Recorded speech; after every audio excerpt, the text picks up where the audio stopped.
everybody, my name is RedBlockss and welcome back to another episode of Redstone with Red, and today's the video that you've been looking forward to ever since you've seen my channel. Heck, I'd even go to say that this is the video that you've been looking forward to ever since you saw Redstone. Okay, maybe not that dramatic, but yes, today is a really special day because in today's video of Redstone with Red, we're going to be evolving into grade 3, the contraptions. That's right, ever since I started this series, we've been only working with redstone parts, components, and other parts of redstone contraptions. But in today's video and forwards, we're going to be taking looks at redstone contraptions themselves, making you understand how they work, and so on and so forth. Really big moment. I hope you guys are enjoying this series so far, and hopefully this is where the fun just begins. So yes, really big moment. Give yourself a pat on the back. But yeah. So you might be wondering, since this is redstone, I guess, contraptions video, what's the first redstone contraption that we're going to be taking a look at? So the first redstone contraption that we are going to be taking a look at is the flying machine. Now you might have been going like, really? That's the transition that you're going to make? Yes, that's because, you see, if I was a newbie, that would probably be my reaction as well, because flying machines are two words that have so much weight behind them. Like, after hearing them, the only thing that comes to mind is engines and all that other stuff. But believe me, in Minecraft, flying machines are actually really quite simple. Yes, they are actually simple. I'm not trying to undersell them. So yes, in today's video, we're going to be taking a look at flying machines, how they work, and what are the logics behind them. But one final thing I have to mention before we get into this grade actually is that, you see, when I started this series, I said that this is a series for beginners where you learn the basics of redstone yourself. So meaning that this is not a series where I'm going to show you tutorials in specific. I'm obviously going to be using like some designs to make you understand what's happening, but this is not a tutorials series in specific. So meaning that I'm not going to be making some designs myself and showing them off. This is a series where I show you the basics and the mechanics, what's going on behind them. So yeah, keep that in mind. We're going to be taking more looks at the mechanics than we are going to be taking a look at the designs. But with that being said, let's get on with the designs. I meant to say, let's first get on with the flying machine itself, then we're going to be taking a look at the designs a little bit later. So flying machines, what are they? So flying machines are basically a thing which can fly, pretty self-explanatory, right? But if you want to get a little bit more fancier, flying machines are basically a redstone contraption in which when the player first interacts with the machine, it actually triggers, and after the first trigger, the machine actually triggers itself over and over again until it starts to fly in a specific direction. It can be only stopped using immovable objects like the obsidian. So here we have ourselves a flying machine right here, and if I wanted to activate this flying machine over here, I have to place a redstone block on top of this sticky piston over here. So as you can see, after that, the flying machine starts to do its thing and it stops at this obsidian block over here. If I remove any of these obsidian blocks and create a path for these things over here, it will still try to fly off. Now you see, every single flying machine has to have at least 3 of one of these things. I'll explain it in a little bit. So here we have ourselves the piston and the sticky piston. Without these two, or I guess without the sticky piston, flying machines would be literally impossible. Now the piston is actually sometimes used in flying machines, but most of the time they're not. Now here we have ourselves a thing which is known as the observer, or Mr. Useful, because as I've said previously, the observer is really useful, and with the addition of them, the flying machines were actually made possible because you see, if you could notice over here, let's see, I'm gonna give this boy a little bit more space to walk around in. So if I remove this thing, you can see the flying machine starts to move.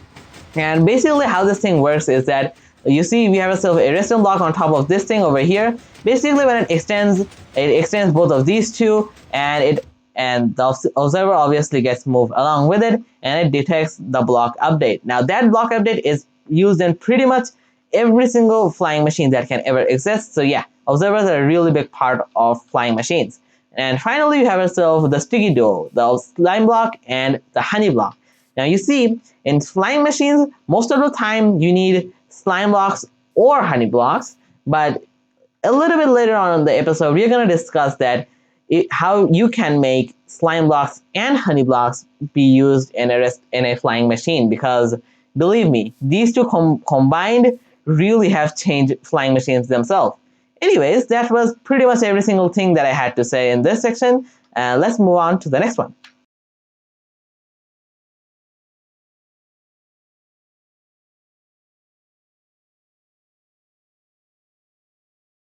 Examples are a really big part of human understanding, especially in the cases where people think the restaurant contraption is actually really complicated, but in reality, which they're not. So in the next part of the video, we're going to be taking a look at some examples for the flying machine and the different types of flying machines which exist. So in the first clip, we saw that there are some fundamentals and some principles to the flying machine.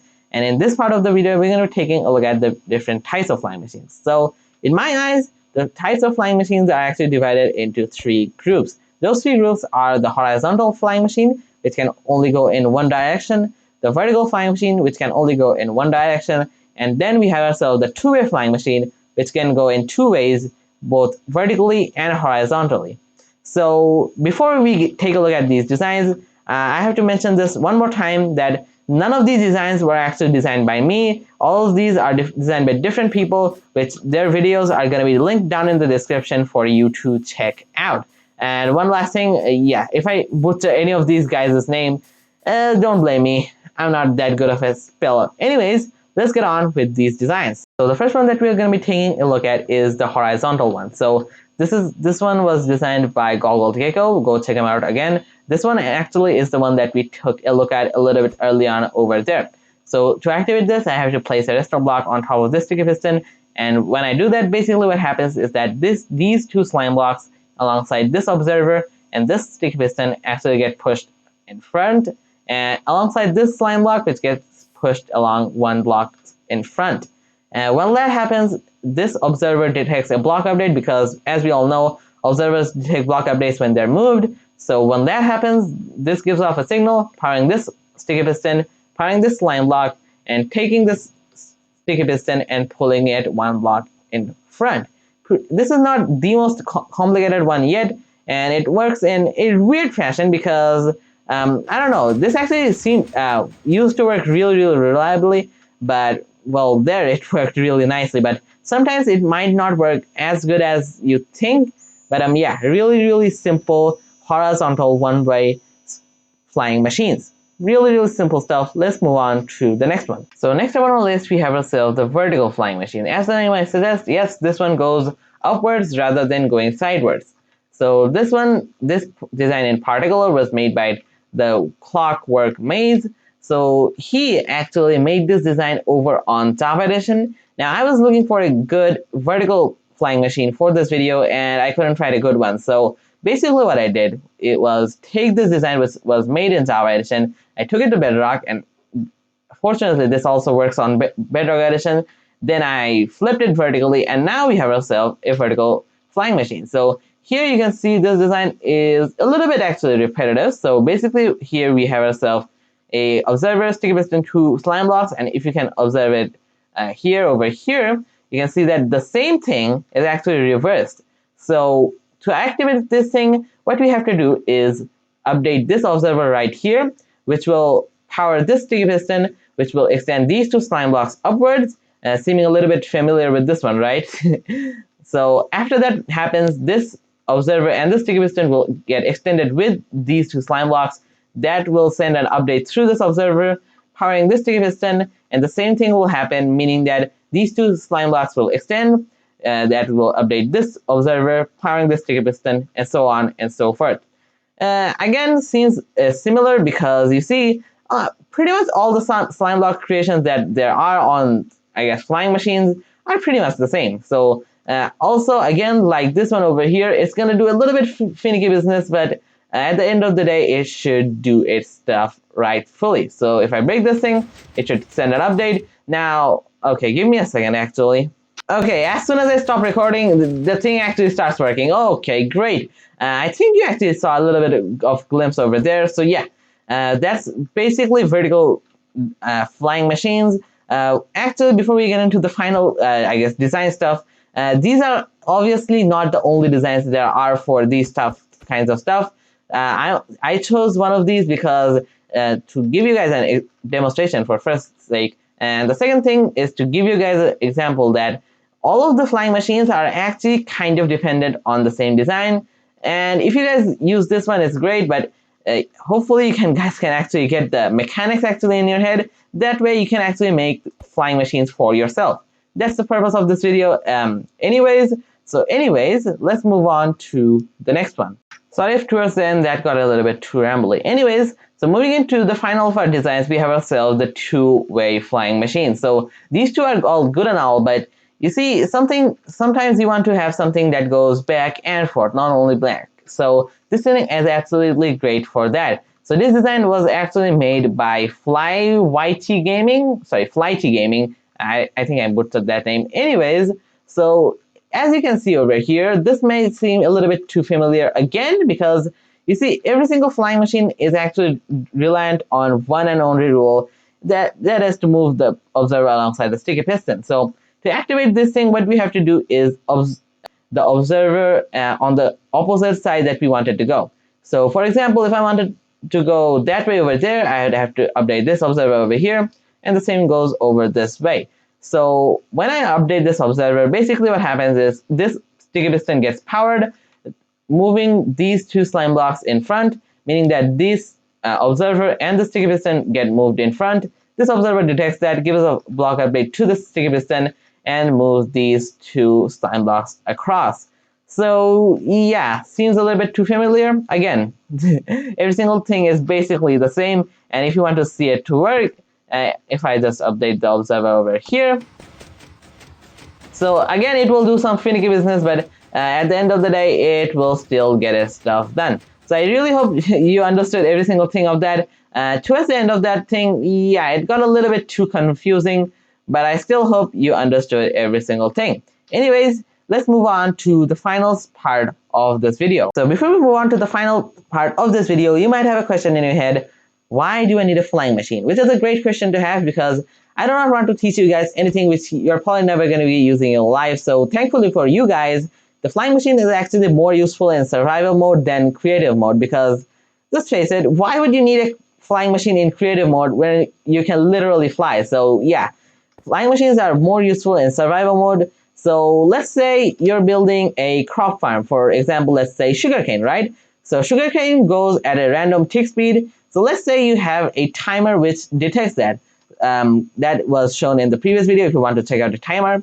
So that timer is, let's say, connected to a flying machine. So that flying machine can go around and break your sugarcane for you after a certain amount of time. Then the timer goes out. So meaning that you can have a mass producing farm where you literally have to do nothing, where the flying machine just goes around, breaks your crops, and you can have a collection system under your farm to collect all those items. Really a great idea for farms. And another use for flying machines, although this may seem a little bit more impractical, this is still a use. So let's say you want to travel, let's say 10,000 blocks for you to find a woodland mansion. So to do that, if you don't have an elytra, let's say early game, you could build one of these flying machines, hop on a boat, one on top of them, and you can travel on for as long as Minecraft can load in. So yeah, these are really useful in survival mode, and really not that hard to understand, as you saw from the video. But with that being said, let's move on to the final part of this video. So you guys remember from the start of the video I said that we're going to be using slime blocks and healthy blocks in a flying machine? Yeah, that's now the time. So I don't know if you guys remember this from the start of the series or not, but I said that slime blocks don't stick to honey blocks. Now you might be thinking that, why is that useful to me? Like, when am I going to be using that? Yeah, let's take a look at that now. So let's say you want to build a super efficient farm, which is, let's say, 2 times the size of the previous farm, right? Because if you want to build one of these flying machines, building 2 next to each other using the same block, let's say on this one you use honey blocks, on this other one you're using honey blocks. Now that's not going to work, because honey blocks stick to honey blocks and slime blocks stick to slime blocks. But the two don't stick to each other. So meaning that if you use honey blocks and slime blocks next to each other, they are not gonna stick, which is a humongous thing in terms of redstone. So let's get, I give both of these some updates. As you can see over here, both of them start working next to each other. I mean, how better can it get? So you can have 2 times the amount of crops that you would have from using only one material in a flying machine, and now using both of them next to each other, you can have 2 times the producements. And also, you guys probably forgot this already, but from the start of the series, I actually said that slime blocks and honey blocks are gonna be good for redstone, right? So you now might be wondering, how is this stuff going to be useful when I don't even know them? So let's say here I represented a slime block with a slime block flying machine with a slime block on top of a sticky piston and a honey block as a honey block flying machine. So if you have all of them next to each other and all of them fly up and then fly down, you know what that means? It's sliding piston door, which were made easier by and honey blocks. Now I'll let you figure that out what that means in exact, but with that being said, I'm actually going to leave you guys over there. So I really hope you enjoyed this video and this episode in general. If you did, make sure you hit the like button, and if you want to check out more of this series, make sure you hit the subscribe button and turn notifications. And with that being said, guys, I really hope you enjoyed, and I'll see you guys in the next one. And remember, slime and honey are the best. Goodbye.